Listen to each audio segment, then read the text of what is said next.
Aloha, bom dia. Bom, hoje vou bater um papo aqui com uma médica, tá? Bom dia, doutora Carla. Bom dia. Muito obrigado por aceitar o convite de vir conversar comigo aqui nesse cenário, no meu estúdio, né? Que fica na praia. E eu queria começar a conversar com você. Eu queria que inicialmente você se apresentasse. Quem é a doutora Carla por doutora Carla? Primeiramente, eu gostaria de agradecer pelo convite. Adorei a ideia. Eu acho que a sua ideia vai dar muito certo. Obrigado. O seu escritório é na praia, né? Isso. Então, assim, é importante, independente do escritório, a gente está informando, a gente está na rede social, justamente para informar. É esse o nosso objetivo. Meu nome é Carla, sou urologista, trabalho nessa área há mais de 12 anos e estou aqui para a gente falar um pouquinho sobre esse tema que eu gosto tanto de falar, porque é um tema que eu estudo, que eu sei. Então, por isso que me empolga tanto falar sobre esse tema, porque é um tema que eu falo com propriedade, porque eu sei e estudo sobre isso. Doutor, a minha primeira pergunta, tá? Que eu vou fazer é o seguinte. Muita gente ainda confunde urologia com cuidados apenas para homens, tá? Enquanto a ginecologia ela sendo direcionada para mulheres. E, pelo que eu entendo, a ginecologia realmente ela é direcionada para mulheres, porém a urologia não. Você pode, por favor, explicar aqui o que faz, a quem atende um urologista, um médico urologista, uma médica? Pronto, eu gosto muito de falar dessa diferença justamente por isso, porque a ginecologia é o médico da mulher. Por quê? Porque é o órgão reprodutor feminino. Já a urologia, ele abrange dois órgãos, que é o sistema urológico, que é tudo que a urina passa, tanto do rim quanto ureter, bexiga e uretra, que tem nos dois, tanto homem quanto mulher tem o sistema urológico. Então, por isso que o urologista trata de mulher também, e o órgão sexual masculino, o sistema reprodutor masculino. Então, ele é o médico reprodutor masculino, mas também o médico que cuida das vias urinárias de ambos, tanto homem quanto mulher. Eu tenho acompanhado as suas redes sociais e percebo que você utiliza muito bem os meios digitais, até para falar sobre urologia, tá? O que te motivou a começar a produzir conteúdo online sobre esse tema? Assim, eu tive assim, a iniciativa de começar por conta dos pacientes que chegavam com muitas informações desencontradas. Então a internet é maravilhosa, mas o problema é que você tem que saber filtrar a informação que é correta e o que não é correto. Então, devido a essa discrepância de informação, eu quis levar informações de forma mais científica, uma informação correta para os pacientes com relação à urologia. Então, é mais a questão informativa mesmo que me levou a esse mundo digital. Muitas pessoas têm vergonha, até ficam travadas, sabe, na hora de começar a gravar vídeo. Antes de eu começar até a falar mais um pouquinho, a gente vai falar um pouco mais, voltar ao assunto sobre a sua área, né, e como o digital ela impacta nisso. Eu queria que você falasse, porque muita gente que eu espero que venham assistir o AreaCast, são pessoas que estão em busca de algum conhecimento para começar um negócio, e por experiência que eu tenho na área, muita gente se sente travada, principalmente quando quer começar algo no meio digitais, né? Ou seja, quando uma coisa está falando e outra coisa quando a gente liga uma câmera e fala, ó, pode começar a falar, as pessoas se travam, né?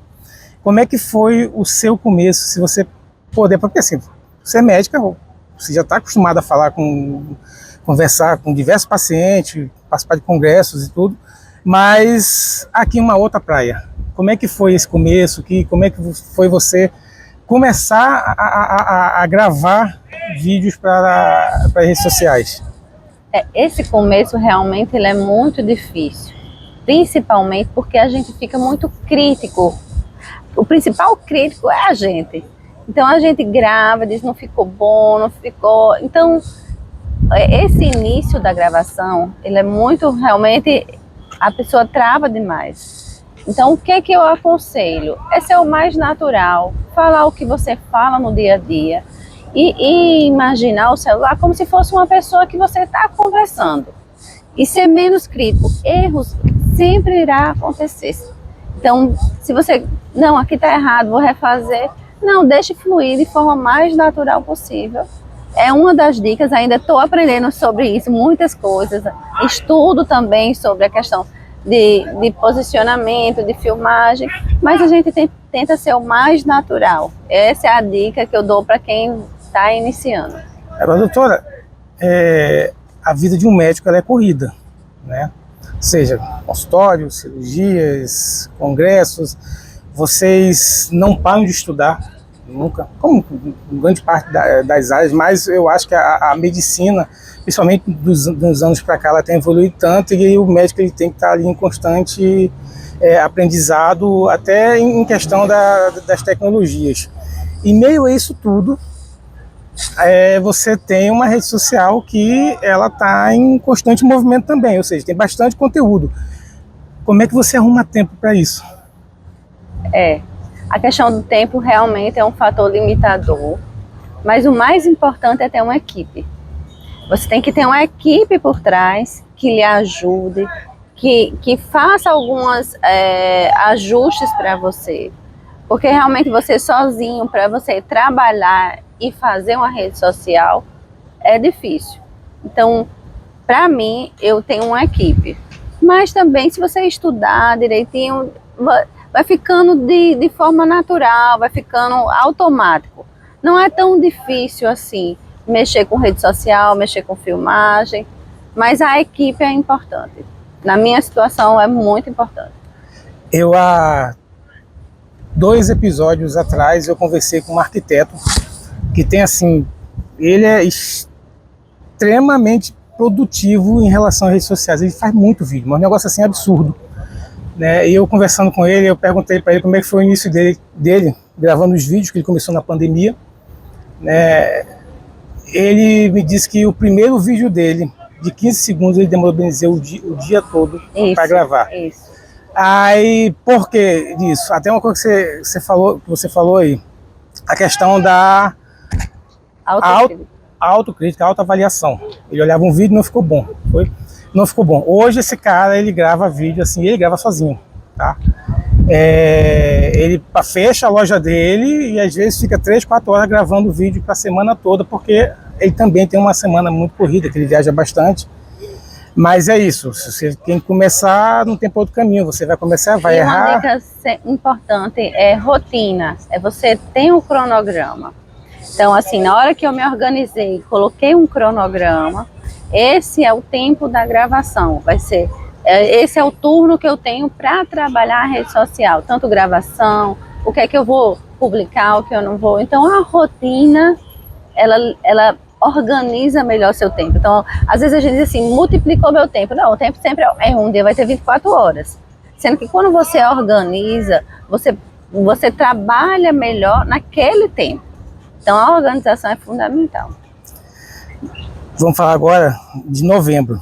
Estamos em novembro, esse episódio está se passando no primeiro final de novembro, apesar de ele não estar sendo gravado em novembro. Mês de novembro azul. Com as redes sociais facilitando o acesso às informações, você acha que os homens estão mais conscientes e cuidando melhor da saúde? Eu acho que assim, de alguns anos para cá, eu percebo o homem mais preocupado com a saúde dele, o homem se cuidando mais. Antigamente sempre vinha o homem junto com a mulher, era a mulher que levava o homem, ou a mãe, ou a irmã, ou a mulher. Então, hoje em dia não, hoje em dia ele diz assim, não, doutor, eu vim aqui porque eu nunca vi no urologista, queria começar a me cuidar. Então, eu percebo realmente nos últimos anos que o homem tá se cuidando mais, em todas as áreas.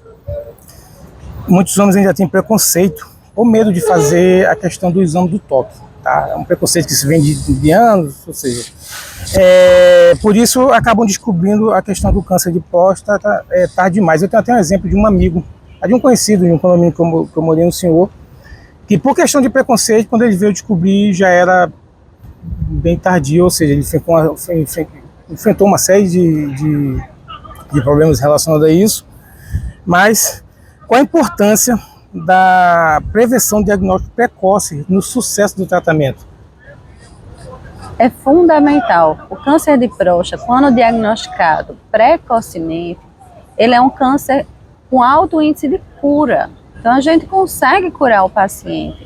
Mais de 95% dos pacientes eles são curados quando a gente diagnostica precocemente. Então a gente diz assim, o homem precisa se cuidar, a prevenção, a gente não está prevenindo, a gente está querendo diagnosticar o mais precoce possível. Então isso é fundamental para resultado de tratamento. Não é que o diagnóstico ele vai prevenir não ter câncer. Não, se ele tiver, ele vai ter o diagnóstico o mais precoce possível. Doutor, tem alguma idade certa para começar essa prevenção? Existe nos consensos, certo? A idade, a partir dos 45 anos, quem tem risco, que é o quê? Quem tem pai ou irmão com câncer de próstata. A raça negra, ela tem uma tendência maior a ter o câncer de próstata. Então, em algumas populações específicas, 45 anos. Na população em geral, 50 anos. Sendo que essa distinção, quem sabe, é mais o especialista, o urologista. Então, o que a gente recomenda? Que a partir dos 45 anos, todos os homens devem fazer, tá certo? Devem pelo menos ir ao urologista e receber a orientação, saber se você tem ou não esse risco maior.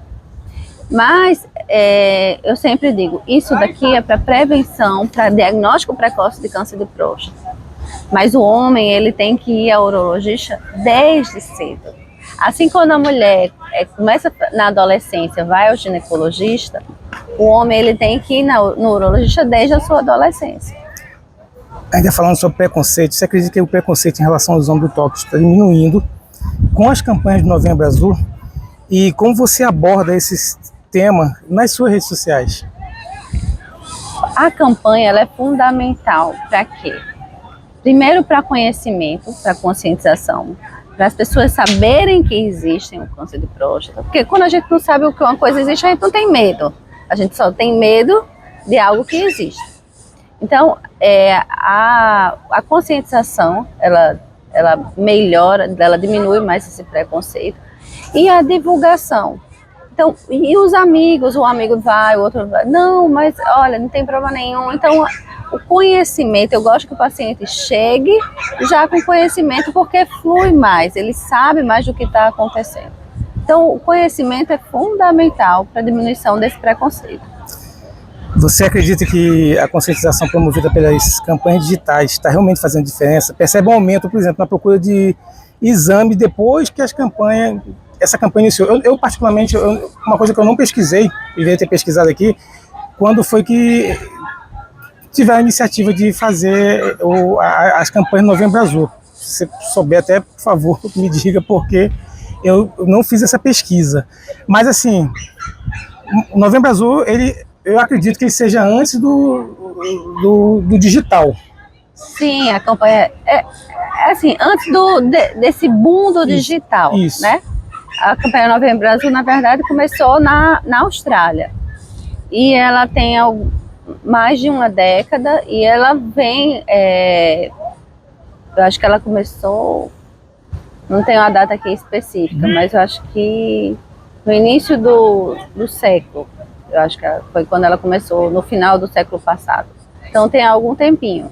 Já existia rede social, já existia internet, mas ela realmente, nos últimos anos, tem essa conscientização maior dessas campanhas.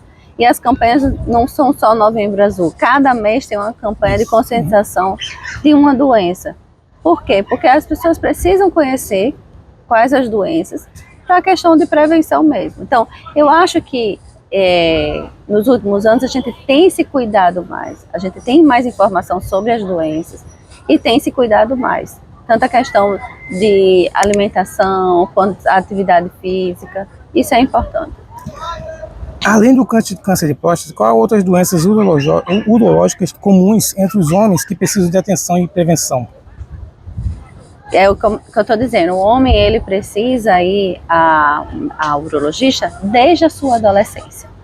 Por quê? Porque ele precisa saber o que é que ele está prevenindo, tá certo? O homem tem a questão do câncer de testículo, não tem só a próstata. Existe o câncer de testículo, existe o câncer de pênis, existe as infecções, as doenças sexualmente transmissíveis, que são as ISTs, que ele precisa saber como precisa se prevenir. Existem as doenças do sistema urológico, os cálculos renais.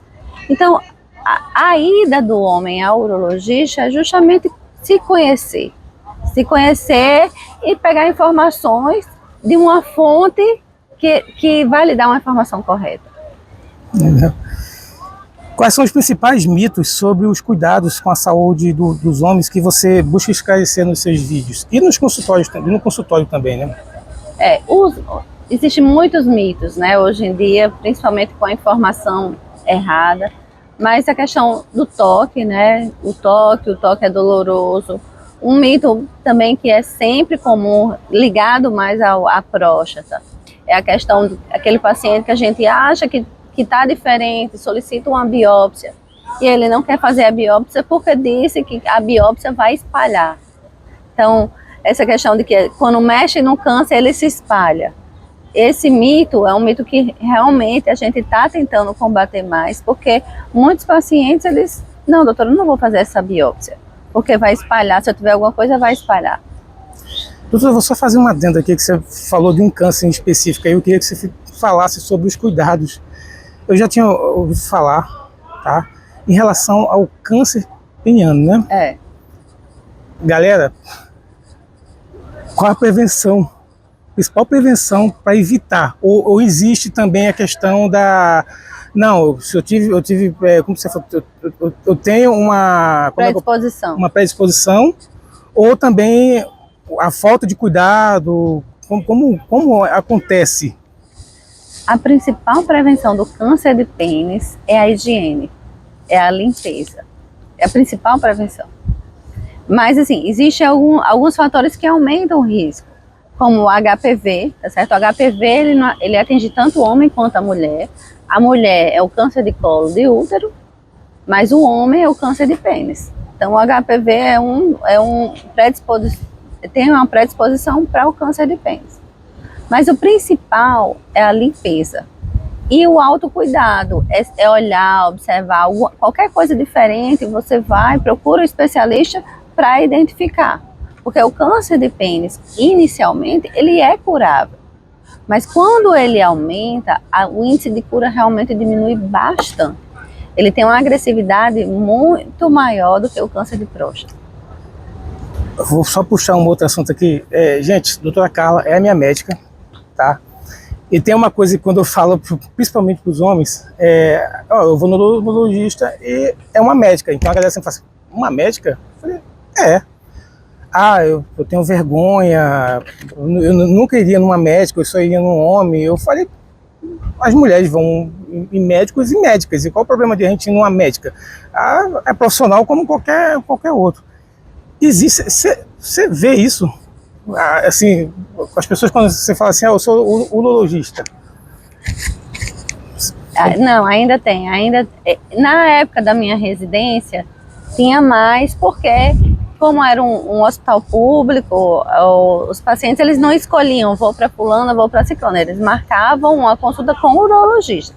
Aí abria a porta, era uma médica. Antigamente não tinha muita urologista mulher e ainda tinha muito preconceito. Então esse eu sentia mais, porque ele não me escolheu. Mas no meu consultório hoje em dia, o paciente ele já chega sabendo que é uma mulher. Então, dentro do meu consultório hoje em dia, eu sinto mesmo menos, porque ele já vai à procura de uma mulher. E eu escuto muito eles dizendo, doutora, eu precisava ir ao urologista e só queria uma mulher. Então, essa outra parte também eu escuto bastante. Que bacana. Por fim, quais recomendações você daria para um homem que querem começar, ainda não começou, a cuidar da saúde específico, lógico, tá? Mas ainda tem aquele receio, porque infelizmente ainda tem. Tem muita gente que, como eu falei há pouco aqui de um amigo, não só ele, há uma semana atrás eu conversando com um amigo, ele brincando, aquelas brincadeiras meio de sem graça, você já vai fazer 52 anos, tem que fazer exame de toque. Eu falei, meu irmão, qual o problema de fazer exame de toque? Eu tô cuidando da minha saúde, entendeu? É melhor do que eu chegar na frente e descobrir aí alguma coisa pior e não dá mais tempo, né? Então, assim, o que você falaria para essa turminha, sabe, que olha o exame de toque, principalmente, como você já falou aqui da questão do receio, da dor, mas se tratando de um recado para prevenção, o que você falaria para essa turma que tem esse receio? A prevenção do câncer de próstata, ele é fundamental. Ele é para diagnóstico precoce, porque o homem, ele tem a tendência a ter o câncer de próstata em alguma idade da vida. Muitas vezes é porque ele não viveu 100, 120 anos para ter, mas ele terá. Então, o diagnóstico precoce, ele é fundamental para tratamento. Então, quando a gente diagnostica um câncer que está no início, o tratamento é um tratamento que tem um índice de cura de 95%. E quanto mais tardio a gente diagnosticar, maior o risco. O grande problema é o medo de achar. Então, os pacientes, eles têm medo. Eu não vou no médico porque eu tenho medo do que eu possa ter. Mas essa mudança de mentalidade, ela está acontecendo. As redes sociais, elas são fundamentais para isso, para essa conscientização. Quanto mais a gente falar sobre isso, as pessoas, elas vão dizer, realmente é uma besteira. O toque é o principal, né? Mas não é o único. Você não vai lá só para fazer o toque. Você vai lá para ver você como um todo. O toque é uma parte do exame, tá certo? É uma parte da consulta. E é o que eles mais dizem. E quando tá o toque, eles dizem assim, doutora, é mais mito do que realmente o que acontece. Então, hoje em dia, o que eu falo é, vá ao médico, pergunte, converse. O toque é algo que é um exame fundamental a ser feito, mas nenhum médico vai fazer se você não quiser. Então, esse conhecimento, essa primeira consulta, você conhecer seu médico, você conversar, dizer suas angústias, ele vai lhe explicar, isso é fundamental para a aceitação de qualquer, não só do toque, mas de qualquer tratamento. O conhecimento e a conversa, ela é fundamental. Doutora, onde te encontrar? Redes sociais, consultório? Eu vou botar na descrição, mas se você puder falar.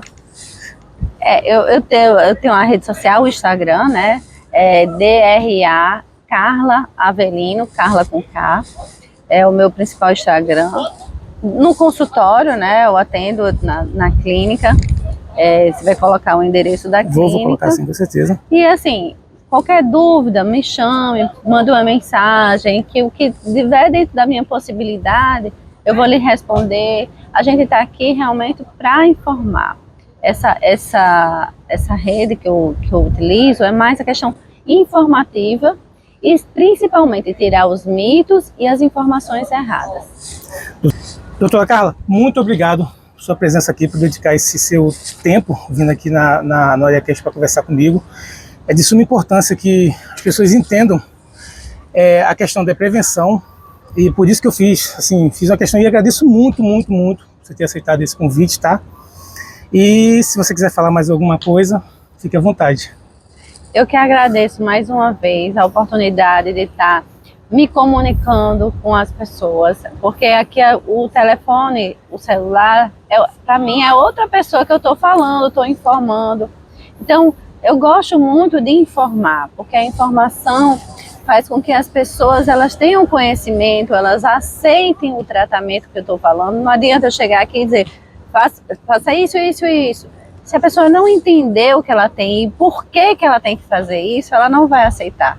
Então é fundamental essa informação. E a rede social, ela está trazendo essa aproximação. Ela aproxima, a gente está lá, a gente se torna íntimo daquela pessoa. Sim, sim. Então, muito obrigado mais uma vez. Parabéns pela sua iniciativa. Muito obrigado.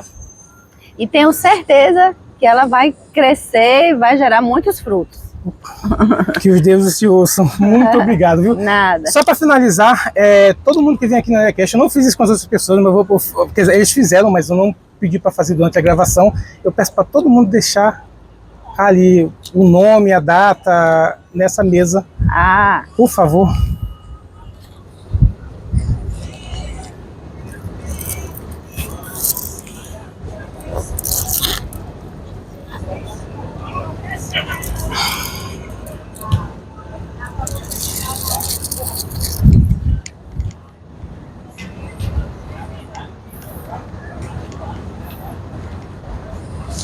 Pronto. Muito obrigado, viu? Muito obrigada.